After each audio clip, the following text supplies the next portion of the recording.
জুমার জন্য সর্বনিম্ন কতজন সংখ্যা হইতে হবে তাহলে জুমা শুদ্ধ হবে? এই ব্যাপারে আমরা দেখছি, পড়াশোনা করে দেখলাম ফুকাহে কেরামদের উক্তিগুলি যে 4টি মত রয়েছে। কয়টি মত রয়েছে? 4টি মত রয়েছে। একটি মত হচ্ছে, সবচেয়ে বেশি থেকে শুরু করি, সেটা হচ্ছে 40 জন কমপক্ষে হইতে হবে। 40 জনে 39 হলে জুমা হবে না। এই মতটি হাম্বলি মজহাবের মত, প্রসিদ্ধ মত, আর শাফি মজহাবের মত, হাম্বলি এবং শাফি মজহাবের মত। কিন্তু এই মতটি দুর্বল। জি, 40, হ্যাঁ, জুমার মতো সুন্দর জুমা এটা বলা যেতে পারে। জুমার মতো জুমা হওয়ার জন্য কমপক্ষে 40-এর বেশি হইতে বা 40 হইতে হবে। কিন্তু জুমা হবে না 40-এ, 30 হয়ে গেলে, 35 হয়ে গেলে, 39 হলে, এই মতটি ঠিক না।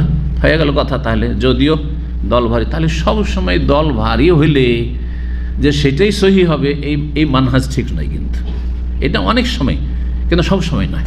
জি, কোনটি বেশি সহি হবে? যেটা কোরআন সুন্নাহর দলিলের কাছাকাছি হবে, আকরাব ইলা সুন্নাহ। জি, আকরাব ইলা দলিল।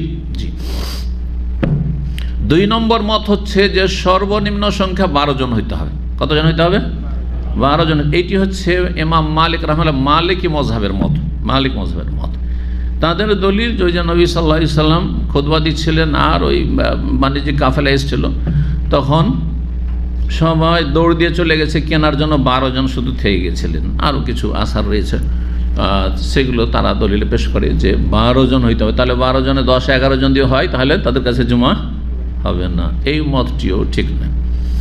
তৃতীয় মত হচ্ছে যে ইমামকে বাদ দিয়ে 3 জন হইতে হবে।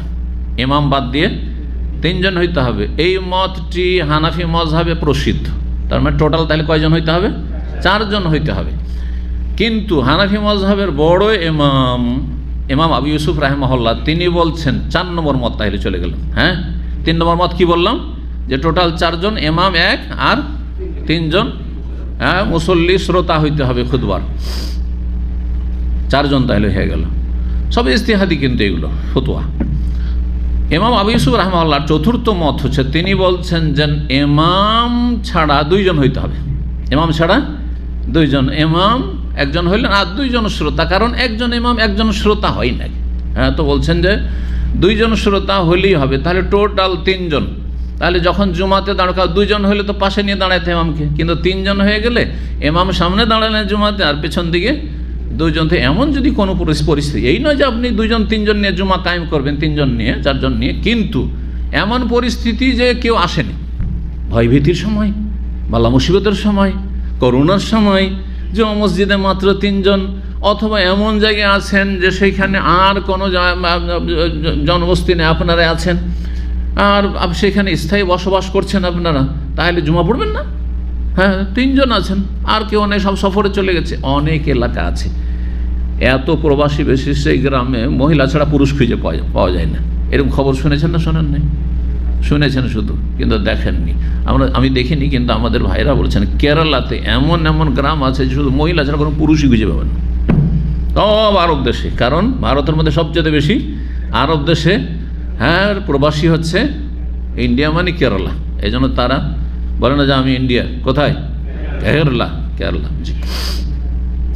তো যদি এমন হয় যে ওই গ্রামে মাত্র 3 জন আছে, গোটা গ্রামে আর কোনো পুরুষ নেই, জুমা পড়বে না, অথচ স্থায়ী বসবাস করছে, বাড়ি ঘর আছে সব, তো 3 জন হলে জুমা পড়বে। এটা চতুর্থ মত। এই মতটি শাইখ ইবনে বাজ রাহিমাহুল্লাহ, অনেক গবেষক ওলামায়ে কেরামগণ, এবং এই মতটি হচ্ছে সহি যে 3 জন হইলেই জুমা হবে। তাহলে এইখানে কিন্তু ইমাম আবু ইউসুফ রাহিমাহুল্লাহর মতটি কিন্তু বেশি শক্তিশালী। বোঝা গেছে? এখান থেকে স্পষ্ট করতে চাইছি যে দেখেন, আমাদের কোন মজহাবের সাথে আমাদের কোনো রকমের বিদ্বেষ নেই, বরং ইখলাস আছে, আলহামদুলিল্লাহ, এহতেরাম, সম্মান আছে। কিন্তু কোন ব্যক্তি আলেমের চাইতে বেশি সম্মান, বেশি ভালোবাসা আল্লাহ এবং রসুলের আছে এবং দলিলের আছে। কথা বুঝতে পেরেছেন? জি। আপনাকে আমরা বেশি, আমাকে আপনারা বেশি ভালোবাসেন, ঠিক না?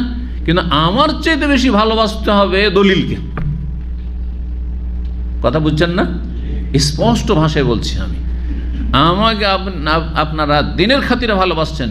কিসের খাতিরে? দিনের খাতিরে। সুতরাং আমার চাইতে বেশি ভালোবাসতে হবে আমার আপনার দিনকে, দলিলকে ভালোবাসে, কোরআন এবং হাদিসের দলিলকে ভালোবাসতে হবে। এটি হচ্ছে সালাফি মানহাজ, এটি হচ্ছে আহলে হাদিস মানহাজ। এই মানহাজটি যদি কেউ বুঝে নাই তাহলে এর বিরোধিতা কেউ করবে না। কিন্তু বুঝে না মানুষ, আসলে না বুঝে অনেকে গাল দেয়, না বুঝে উল্টো পাল্টা বলে। না হলে আমার কি গরজ আছে আমি ইউসুফ রাহিমাহুল্লাহর মতকে শক্তিশালী বললাম? হ্যাঁ, ইমাম আহমদ বিন হাম্বলের মযহাবকে কেন শক্তিশালী বললাম না? ইমাম শাফির মযহাবকে কেন শক্তিশালী বললাম না? বুঝতে পারছেন না? আল্লাহ বুঝার তৌফিক দান করেন। জি।